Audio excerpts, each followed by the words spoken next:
Yang salah guru bekas yang ingin Ustaz. Hadiah orang bekas di guru akhirnya. Orang yang salah guru main jadi dia Ustaz. Yang main bersama guru. Main mekiron bekas ngingin. Guru bekas paham dia mình mekiron bekas ngingin. Trong đường mình mekiron bekas ngingin. Kalau dia bukan pilih kapan, orang jadi tiap ngingin nak nang. Orang kan betul maknanya.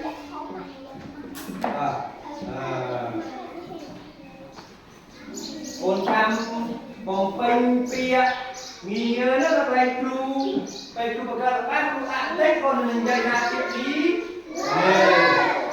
nói luôn là cru trong phơi phá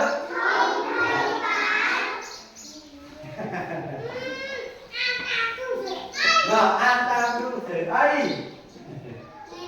rồi ăn bị nghỉ ngơi ôn chăm dạy chuyện nghỉ ngơi rất là cru maka lepas nanti, orang jadi việc nghi ngờ tao bị cừu, tak kanan, đầu tiên, trong phơi phá,